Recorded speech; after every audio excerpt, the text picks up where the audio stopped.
Shalom, amados de Deus, estamos reunidos em nome do Pai, do Filho e do Espírito Santo. Amém. Bom, hoje nós estamos no segundo dia dessa semana mariana, né? Então, como sempre, nós vamos começar com uma leitura, proclamação do Evangelho de Jesus Cristo, segundo Lucas. E estando Isabel no 6º mês, foi enviado por Deus o anjo Gabriel a uma cidade da Galileia chamada Nazaré.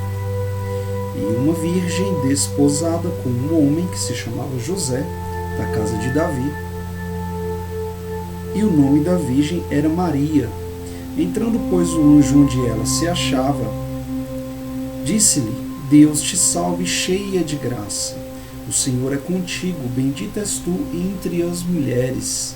Ela, tendo ouvido isto, turbou-se com suas palavras e discorria pensativa. Que saudação seria esta? Então o anjo lhe disse: Não temas, Maria, porque achaste graça diante de Deus. Eis que conceberás em teu seio e darás à luz um filho, e o chamará como o nome de Jesus. Este será grande e será chamado Filho do Altíssimo.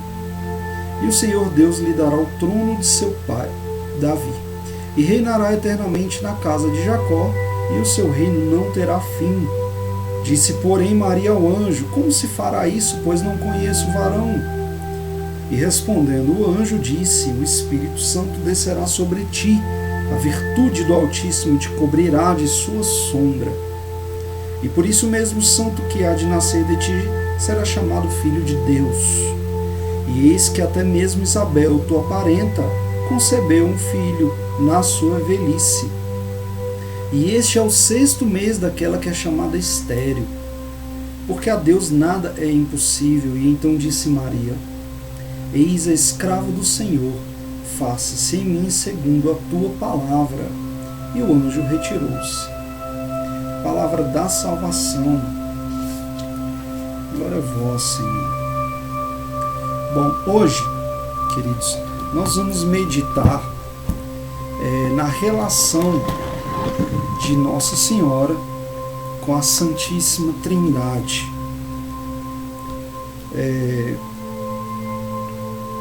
Falando de santidade, a verdadeira glória, né, que a santidade traz, mais uma vez falando, santidade é estar cheio do Espírito Santo. A glória que estar cheio do Espírito Santo traz consiste justamente na aproximação de Deus, né? Então, como Maria, aliás, né, igual a Maria, não teve nenhuma outra criatura, né? Então, abaixo da natureza do Verbo encarnado, né? Logo está Maria, né? Então, tirando o Cristo, né, a intimidade que Maria teve com Deus, não houve nenhuma outra igual, né? Então Deus comunicou a ela a sua própria fecundidade, né? Deus Pai, né, deu a ela essa fecundidade. Deus Filho, né? A gente fala da Santíssima Trindade, Deus Pai, Deus Filho, a elegeu como sua mãe, né? E por sua vez Deus Espírito Santo, né, juntamente com Maria, produziu a sua obra-prima, né, que foi justamente Cristo. Então Maria, ela produziu, teologicamente a gente fala que Cristo é a cabeça e todos nós somos os membros desse corpo, né? Então todos nós, enquanto cristãos, nós também somos ali produzidos por Maria, não é isso? Então a gente recebe através de Maria essa filiação do Pai, né? A redenção de Cristo e a santificação que o Espírito traz. No primeiro ponto de hoje, a gente vai aprofundar um pouco nessa relação de Deus com Nossa Senhora, né? algo importante da gente se atentar é que Deus não concedeu o seu unigênito, né, seu Filho único, para o mundo, a não ser através de Nossa Senhora. Né? Então, assim, não teve profeta, não teve os santos, né, do Antigo Testamento, os patriarcas, né, não teve nenhum santo, não teve ninguém no planeta, na história, que nem Maria. Só ela achou graça diante de Deus, né? Então a gente pode dizer aí que houve uma espera aí de uns 4.000 anos até que uma mulher fosse digna, até que alguém fosse digno da presença do Deus, né, encarnado. Então Jesus, que é Deus, né, ele é o Verbo encarnado, e Deus é o Verbo, né, e Jesus é o Verbo encarnado. Ele encarnou, né, quando Deus comunicou a sua fecundidade a Maria. Né? Então o segundo ponto de hoje é a relação de Maria com Jesus. Né? Então ninguém pôde, mas Cristo sim. Então Deus, ele escolheu sua mãe. Então se a gente pudesse escolher qual é a mãe que a gente queria, né, com certeza a gente capricharia, ainda mais Deus sendo Deus. Ele escolheu Maria para ser sua mãe, né? Deus escolheu sua própria mãe, né? Então ele deixou-se, né, conduzir por ela. Ele considerou sua liberdade e a deu, né, a encerrou, né, naquele sacrário, né, virginal. Ele encerrou toda a sua glória. Imagina que criatura poderia conter aquele que criou toda a criação, né? Então, todo o poder, toda a glória ali em seu ventre, né? Isso. Então ele inclusive se ocultou, né, por 30 anos. Então, como imitadores de Cristo, a gente precisa muito perceber essa relação que Deus Filho tem com Maria, porque se somos imitadores, precisamos fazer e ter as atitudes que Cristo. Então, na intimidade com Deus, a gente acaba percebendo, né, essa predileção dele por habitar Maria, e devemos nós também, a exemplo do Pai, escolhê-la, né, já que a ganhamos, né, mas a gente tem que escolher ser filho dela também, mesmo, né, tendo nós recebido ela na cruz, né, Cristo nos deu. Ainda assim a gente tem que escolhê-la também como mãe, não é isso? Enquanto imitadores de Cristo, como Cristo, né, foi gerado naquele sacrário, naquele, né, útero bendito, nós também temos que ir ao útero de Maria, ser refeitos, né, ser perfeitos, morrermos e nascermos de novo através de Maria. E aí, assim também, a exemplo de Cristo, também nos submetermos a ela, não porque ela é maior que Cristo, mas Cristo se submeteu porque quis, né? Ele quis depender dela, né? Qual não é a necessidade de um recém-nascido de sua mãe total, e ele quis passar por essa fragilidade, né? Então, desde a sua concepção, desde o seu nascimento, desde a adoração, né, dos pastores, dos reis magos, a apresentação do menino Jesus no templo, né, o seu batismo, toda a sua vida e principalmente sua paixão e morte de cruz, tudo isso ele viveu em comunhão com Maria, né, isso. Então, por isso Deus comunicou para Maria, né, toda a totalidade de sua misericórdia. Qual é o ápice da misericórdia de Deus? Foi dar o seu filho. Imagina, você não vê um CEO de uma grande empresa saindo de sua sala, botando ali seus papéis, seus afazeres, saindo de sua sala, descendo, né, ali até o local onde ficam os seus funcionários, pegando um esfregão e indo lavar o banheiro da empresa. Você não vê isso acontecendo.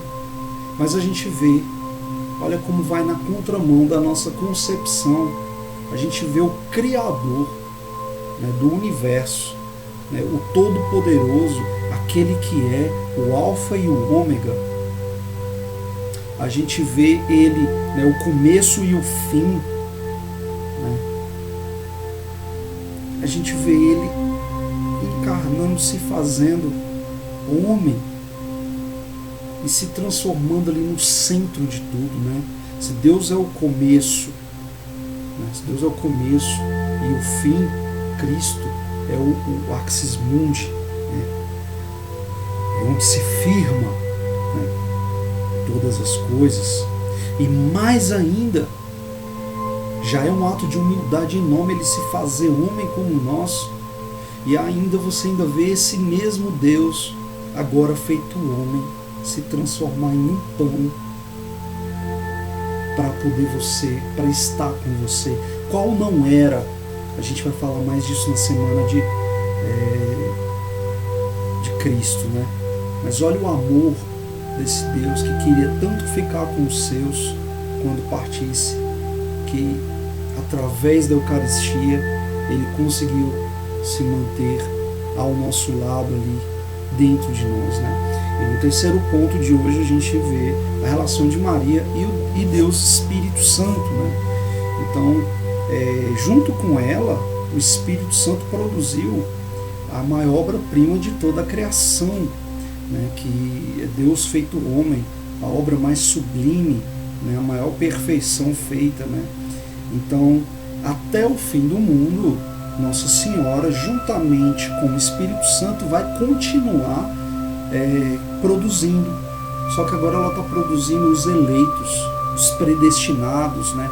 Os membros do corpo de Cristo, né? Ela está produzindo juntamente com o Espírito Santo e a sua geração profetizada pelo próprio Deus no Gênesis, que está predestinada a pisar a cabeça da serpente, a dar combate de morte à serpente. Ela vem produzindo e nunca, depois de ser descoberto, nunca na história se produziu tantos santos, depois de ser descoberto, esse tratado, né? O nome desse método que nós estamos aqui contemplando se chama Tratado da Verdadeira Devoção. Certo? Então a gente chama ele de tratado, né? Então o tratado, quando foi escrito, Nossa Senhora apareceu para São Luís Maria Grignon de Montfort, e o tratado foi escrito, e ele era tão perigoso, ele é tão perigoso, que Nossa Senhora, né, revelou para o Grignon de Montfort que esse tratado o diabo ia esconder ele, e não podendo destruí-lo, o diabo escondeu, e ele passou séculos escondido até que um monge o encontrou. E depois que isso aconteceu, houve ali uma explosão de santificação, e a gente vê a igreja produzindo santos como nunca antes na história. Porque o santo, ele é produzido por Maria. Todo santo ele é produzido por Maria com o Espírito Santo. Né? O Espírito Santo é tido como... Nossa Senhora é tida como a esposa do Espírito Santo.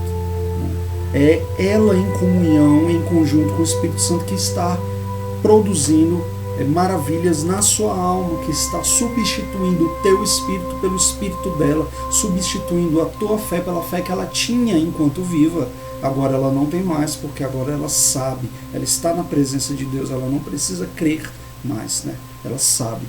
Então, mesmo assim, ela renova a sua fé, né? Então, a formação e educação sua espiritual, todo esse crescimento, né, todo esse ambiente que está sendo feito dentro de você para que habite o espírito da sabedoria, né, para que seja concebido, né, o Cristo, né, ela faz junto com o Espírito Santo. Eu já dei esse exemplo e vou reiterar. O seu coração, ele é justamente como aquela manjedoura, cheio de animais, fétido, por aí, com carrapatos, né, com insetos, enfim, mas algo ali, da mesma forma que Nossa Senhora, depois de 4.000 anos de espera, dignificou a humanidade a ponto dela merecer receber Deus encarnado, ela dignificou, né, com a presença dela, a tal ponto de que aquele estábulo já não tinha importância, porque a pureza ali habitava por conta de Maria. E qual não é, né,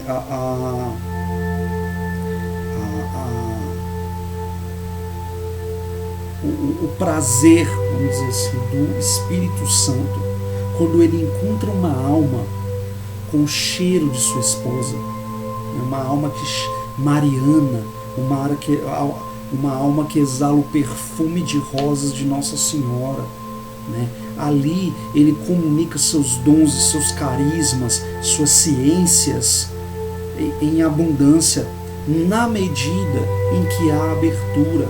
Então, na medida em que você abre o seu coração para Maria e a convida, e na medida em que você, assim como João, o discípulo amado, recebe Maria, a palavra fala que ele a leva para casa, à medida que você a leva para casa e a coroa como rainha da sua vida, como rainha do seu coração, à medida que você se esvazia para que ela cresça, e você pede, permite que ela vá em todos os cantos, nessa medida o Espírito Santo ele vai agir em você.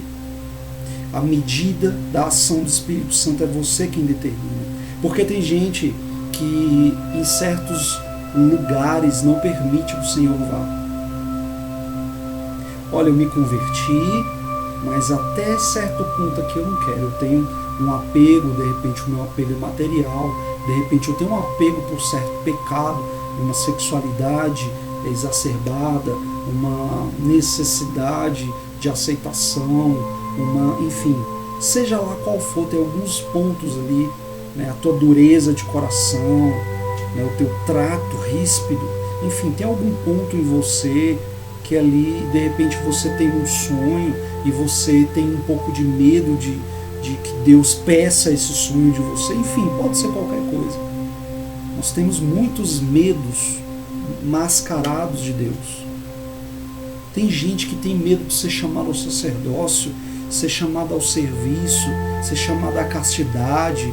Tem gente que tem medo de ser chamado à abnegação. Tem gente que tem medo de ser chamado aí à renúncia, à mortificação, ao jejum. Tem gente que tem medo de ser chamado, de ter que fazer a escolha entre Deus e o mundo, como se essa escolha fosse possível de ser evitada. Ela não é possível de ser evitada. Não existe um meio termo. Se você não está caminhando com Deus, esvaziado de si mesmo, você está caminhando com o diabo. Ou você acende uma vela para Deus, outra para o diabo. Porque se você acende uma vela para Deus e outra para o diabo, você está acendendo as duas para o diabo. Porque Deus não habita a sujeira. Então, já que você, pela ordem da graça, a gente viu que nós somos incapazes, né, de nos purificarmos, a gente precisa do auxílio divino, que você abra todo o espaço e os recantos, e tenha coragem, irmão, tenha coragem de deixar Nossa Senhora ir em todos os recantos, e você não vai se arrepender. Deixa ela matar o homem velho, a mulher velha, o eu velho, o ego, e ela vai substituir com doçura, né, todas as coisas, vai te comunicar, vai te ensinar tudo o que você precisa. Se você esvaziar, quanto mais espaço vazio dentro do seu coração aos cuidados dela, maior vai ser a ação do Espírito Santo, e mais o Espírito Santo vai te preencher, certo? Então, todos os tesouros, né, a gente, o quem e o que mais do que Cristo? Nada mais do que Cristo, apenas Deus. Qual tesouro é maior que Cristo? Nenhum. Então Deus depositou os tesouros inefáveis dele em Nossa Senhora. E essa mesma Nossa Senhora que bate a porta do seu coração, pedindo para entrar, para fazer uma faxina, para dignificar, para limpar, para purificar, para o filho dela poder nascer. Imagina qual não é o incômodo de você receber uma visita numa casa desarrumada e suja. Que vergonha! Como que você vai receber Cristo? Como que pode um cristão achar que ele pode se achegar a Cristo dessa forma, sujo dessa forma? E muitos são piores ainda, pior do que estar sujo. É ainda, além de sujo, ser soberbo.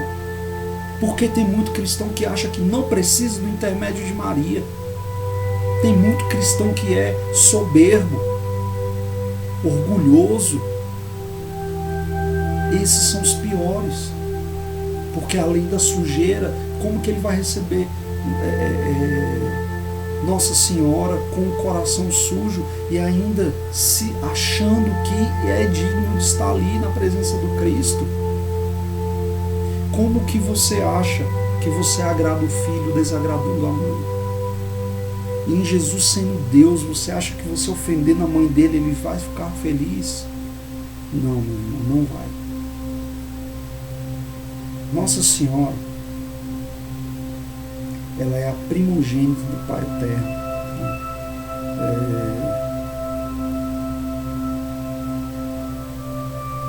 E para que ela fosse, para que essa humanidade finalmente fosse digna de que o Cristo nascesse, era preciso que ela não fosse em nenhum momento escrava do mundo, de Lúcifer.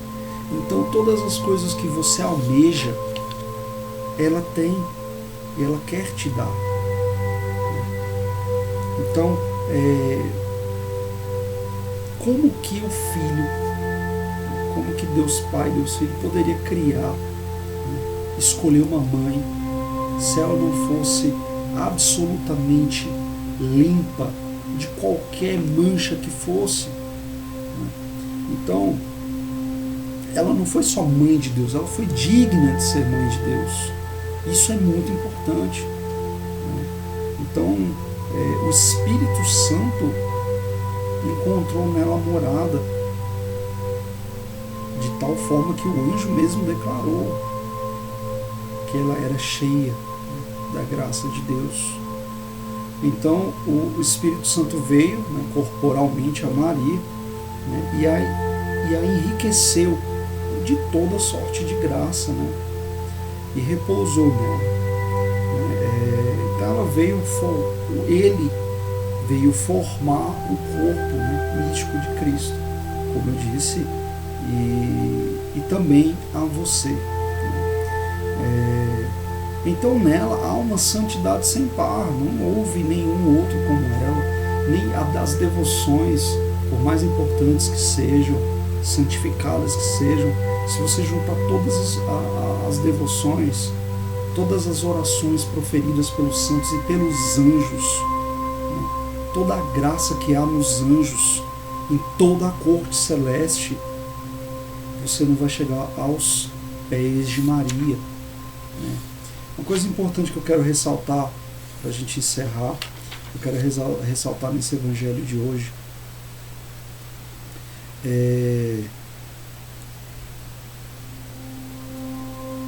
essa visita de Nossa Senhora a sua prima Santa Isabel. Isabel já era muito idosa e ela concebeu o filho. E aí eu já falei disso em outro momento. Revela um pouco da natureza de Nossa Senhora, de imediatamente se pôr a serviço. Eu já falei disso, mas eu queria ressaltar aqui. No dia de ontem eu falava um pouco sobre como é a dinâmica da oração, como é o relacionamento que a gente deve ter ao pedir e receber.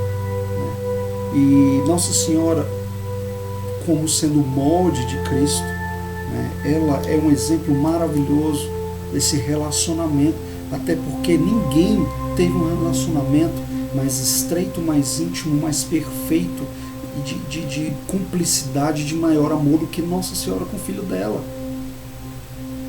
Eu sempre falo, se São Paulo, ele chegou ao ponto de falar, não sei mais onde eu começo e Cristo termina, não sei se é eu que vivo ou Cristo vive em mim, imagina Nossa Senhora. E olha só que exemplo que ela dá aqui, quando o anjo a anuncia, ela fala, olha, como se fará isto, pois não conheço o varão. Isso que ela está dizendo na linguagem da época, que ela não conhece homem, né? Ou seja, ela é virgem. O conhecer, teologicamente, na linguagem bíblica, ele significa intimidade, né? De ter intimidade. Mas o varão significa assim, né? Ali o marido, né? A figura, né? Destinada, né? Ao matrimônio, ao sacramento, né? Então ela disse ali, em outras palavras, eu não tenho intimidade, eu não tive intimidade nenhuma com ele, né? Então a intimidade ele tem dois sentidos, ele tem a intimidade marital, né? Sexual, ali, vamos dizer assim, de se unir, né? em ato sexual, e também ela tem uma conotação de conhecer, não conheço o varão, não tem intimidade, como Cristo fala, eu não vos conheço. Então, muitos dirão Senhor, Senhor, e não herdarão o reino dos céus. E aí Jesus fala, eu não vos conheço. Conhecer na questão de intimidade. Você serviu na igreja, você proclamou, você, profetizou, mas você não tinha intimidade comigo, certo? Então intimidade é nesse sentido. Então olha que interessante, Deus deu uma missão para ela. A primeira coisa que ela fez foi parar, compreender. A gente, pelo contrário, quando Deus nos dá uma missão, a gente atropela as coisas, quer fazer tudo do nosso jeito, não espera o Espírito Santo colocar as palavras acertadas, não é isso? E vai enfiando o pé pelas mãos e às vezes bota tudo a perder, não só em missões, né, propriamente ditas, mas na nossa vida inteira é assim. Se você tem um trabalho para fazer, se você tem um estudo para fazer, se você tem um projeto para fazer, se você tem filhos para criar, se você tem um relacionamento com outra pessoa, seja de qualquer ordem, enfim, qualquer coisa que a gente vai fazer, a gente deveria tomar essa atitude antes de fazer qualquer coisa, ali, quando acorda de manhã, parar. E como vai ser isso? Assim como Nossa Senhora fala. Ela fala, como vai ser isso? E aí ela explica, né, o que ela precisa entender. A gente também precisa ser muito claro com Deus, não ter máscara nenhuma, né? Em momento nenhum ela duvida. A gente tem que ter a fé reta, né? Mesmo assim a gente tem que mostrar para o Senhor, ter a humildade, né, de reconhecer a nossa humildade, de reconhecer a nossa simplicidade de pensamento, a nossa ignorância. Senhor, olha, eu sei que você vai fazer a obra, mas eu não entendo como, né? E ela fala, como se fará isso, pois não conheço o varão? E respondeu o anjo. Quando ele respondeu, ela não perde tempo, faça-se em mim, né, segundo a tua palavra. O sim de Maria é o que te redimiu, é o que te possibilitou ir para o céu, né? Porque através daquilo, através da mulher, a danação veio ao mundo, e através da mulher a salvação veio, a misericórdia veio, Cristo veio. Só por isso a gente já deve ser muito grato a Maria, porque quem como Cristo, irmão, o que seria da tua vida, o que seria de você? Ontem eu fazia essa pergunta: se Cristo se retirar do seu coração, o que sobra de você além de miséria? Então, só pela gratidão, a gente já deve se render a essa boa mãe, não é verdade? Estávamos e sempre estaremos reunidos em nome do Pai, do Filho e do Espírito Santo. Amém.